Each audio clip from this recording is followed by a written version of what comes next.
जदि बड़ी पड़ो तेरे मसेरू अधिका रखिकी खाईपारे। मुझे कथा ये कहूँ जे छुआ मान को पांपुड़ी एत सुआदिया लगे कि से माने गोटे दिन में खाई सारे आ मार्केट चिप्स किणी खायापी बिल्कुल भी जिद करें बिना मैदारे आ बिना बेलिकी आज टेस्टी कुड़मुड़िया पांपुड़ी।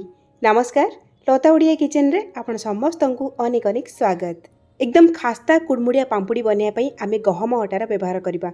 से मु 2 कप नहीं गहम अटा और जेतिकी अटा ने तार 4 भागर गोटे भाग माने आधा कप कंचा और सरदाना सुजी नवा। अल्प टिके सुजी पकेले पांपुड़ी एकदम क्रिस्पी तैयारी हबो। गोटे जगह सेट करेंगे जो कि सुजी आउ अटा को मापिकी नेबे। जदि मोटा दाना सुजी थिबो ताले टिके ग्राइंड करके नेबे। एबे हमें स्वाद अनुसार लुण देदेबा आउ 2-3 पिंच दबा एथरे हेंगू।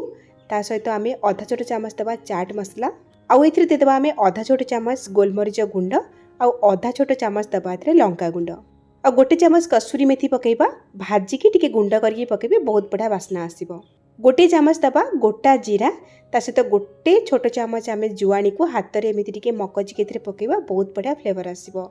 आउ 2 चामच एथरे आम राशि पकेबा आउ ए सब को आम सुखिले प्रथमे गोळेई नबा। ए पांपुड़ी को तैयारी करिया पई आम सोडार व्यवहार करबानी। पांपुड़ी को खास्ता करिया पई एठी मु दउची तेल नॉर्मल चामच रे मापिकी 4 चामच देइची तेल। एबे आम तेल सहित सब जिनस को हाथ रे टिके प्रेस करी गोळेई नबा। अटा और सुजी सहित आमर तेल जमती भल भाव में मिसिबा दरकार। तेबे दर्शक बंधु, आज रेसिपी जदि आपको पसंद आसुची वीडियो को लाइक करेंगे, शेयर करेंगे। चैनल में आप जदि नुआ ताले प्लीज सब्सक्राइब करने। फेसबुक पेज रे देखुतिले फॉलो तो निश्चय करेंगे। भल भाव में गोळेई सारा पर एमती मुठा करके देखिए।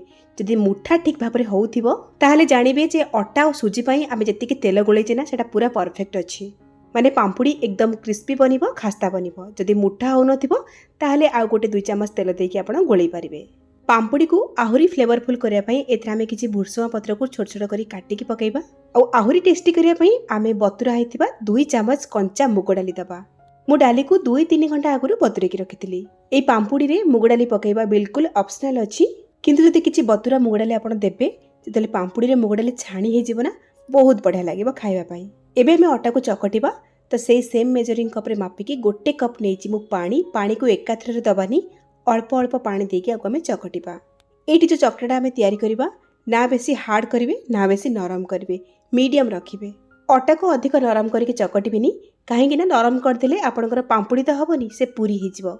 आउ एमितिरे भी बतुरा मुग डाली एथिरे हमें किछि पकेइजे जोथरे कि टिके पानी अंश अछि जहा कि अटा को आहुरी नरम करदबो। कि अत्यधिक टाइट करके चकटी देबेनी, जेहेतु आम एथिरे सुजी पकेइजे सुजी भी टिके पानी को टाणिबो। सेथिपई चकटा को ना बेसी आपण टाइट करिवे ना बेसी नरम करके चकटिबे। एठी देखंतु मो अटा को भल भाबरे चकटी नेइची। आ केते पानी लागिला एठी मो आपनको कहूची। गोटे कप नेइथिली पानी, सेइथिरु देखंतु आ अल्प टिके पानी बळी पड़िची। पागापाखि धरि नियंतु 3/4 कप पानी लागिची। आ ए चकटा देखंतु बेसी नरम हेइनी बा बेसी टाइट हेइनी, मीडियम रखिची। एमिति ही चकटिबे।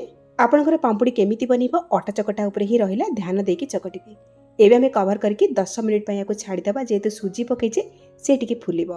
10 मिनिट परे तेल हाथ टिके हे जिबा आ पुणी थरे आमे आको भल भाबरे चकटी नबा। आ एबे आमे ए अटा चकटारु एकदम छोट छोट गुला तैयारी करनबा। आ गुला तैयारी कला बेले आपण माने देखिकी जानि परथिबे ए जो अटा चकटाटा ना बेसी नरम ना बेसी हार्ड हेची, मीडियम अछि। ए जो पांपुड़ी को आमे एकदम पतला करके तैयारी करिबा, सेते पई एकदम छोट छोट गुला तैयारी करिवे। आ गोटे गुला हाथ रे नेकी ए भली चिक्कण करके गोल करनबा। जेहेतु आमे पांपुड़ी को बेलिबानी सेति एठी मु गोटे ट्रांसपेरेंट जरी नेइची। जे कोनोसी साड़ी बा कपड़ा रे रैप हेके आस्ताय ना, सेई जरी एठी मु नेइची। और से जरी ऊपर हल्का टिके तेल लगे नबा। आ गोटे गुला आमे नबा और ता ऊपर जरी को रखिके एमती फोल्ड करनबा बा कवर करनबा। एबे आमे ए भली गोटे फ्लैट गिना बा ग्लास नबा और तार तळ पटे ए भली आमे हल्का हाथ रे प्रेस करी गोल शेप देकी पांपुड़ी को तैयारी करिबा। एकदम पतला करके आपण माने तैयारी करिवे, तारे जायकि आपनको पांपुड़ी एकदम क्रिस्पी तैयारी हबो। एठी देखंतु आर थिकनेसटा मु केतिकी रखिछि आपण माने देखिकी जानि परथिबे जेटा केते पतला हेछि। एमिति ही आपण माने रखिबे। जदि आपण माने बतुरा मुग डाली पकेइ नथिबे पांपुड़ी रे, तेबे एमिति बेली सारला परे कंटा चामच रे टिके टिके होल करनेबे, जोथि पई कि पांपुड़ी छानला बेले आ फुलिबनी। जेहेतु एथिरे मु किछि मुग डाली देइछि सेति पई ऑटोमेटिक बेलिला परे सेतिरे होल हे जाय थाए, त मु होल करूनी। आपण एठी भाबुथिबे जे बेलना पटा ऊपर तो बेली हेई पारिथांता। हाँ, बेली तो पारिथांते, किंतु एत्ते पतला करके बेली पारि नथांते। और जेहेतु एथिरे आमे जीरा जुआणी मुग डाली देइछे, बेलिला बेले असुविधा हेइथांता। एठी देखंतु अल्प किछिटा पांपुड़ी मु तैयारी कर नेइछि। ये फ्राई होला भितरे आमे बाकी सब पांपुड़ी को तैयारी करनबा। एपटे देखंतु कढ़ई रे मु किछि राइस ब्रान तेल देइछि गरम करिया पई आ तेल को मीडियम फ्लेम रे गरम करिबा। ए पांपुड़ी को छाणिया पई तेल हमर केमिति गरम हवा दरकार देखि पारथिबे। अटा चकटा टिके पकेइछि तेल रे आ अटा चकटा ऊपर को उठिके आसिया पई टिके समय लागिला, माने सांगे सांगे उठी आसलानी कि लेट भी हेलानी। आमको एमिति ही तेल गरम हवा दरकार। तेल पूरा ठंडा थिबो आपण जदि पके देबे पांपुड़ी एकदम टाण लागिबो। आ अधिक जदि धुआं बाला बाला तेल रे आपण माने पकेइबे ताहले पांपुड़ी ऊपरटा तो कलर हेजिबो, भितरटा सिझी पारिबोनी, पांपुड़ी क्रिस्पी हबोनी, नरम हेजिबो। सेथिपई तेल मीडियम गरम थिबो आपण माने पांपुड़ी पकेइबे। अल्प किछि पांपुड़ी तेल रे पके साला परे जेतेबेले टिके तेल रे पांपुड़ी सेट हेजिबो तापरे आपण माने ओलटै नेबे। गोटे थर ओलटै साला परे गैस रो फ्लेम को लो मीडियम को नहीं आसीबा आ पांपुड़ी को टिके कलर हैला पर्यंत आ एकदम क्रिस्पी हैला पर्यंत फ्राए करबा। सब बेले ध्यान देबे पांपुड़ी छाणला बेले टिके पेशेंस रो सहित टाइम देके छाणिबे।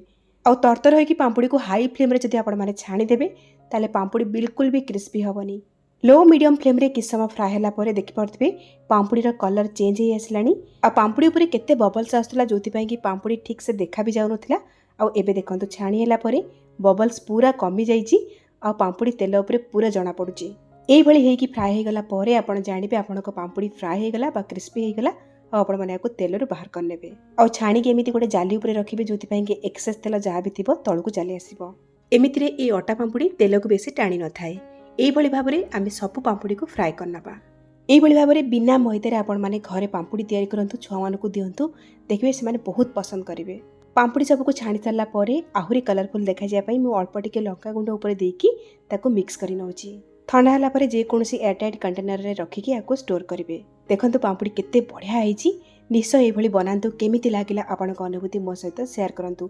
तले आज पई रहउची पुणी आसीबी आ गोटे नुवा रेसिपी नेकी। सेही पर्यंत रहिली। नमस्कार, बाय, जय जगन्नाथ।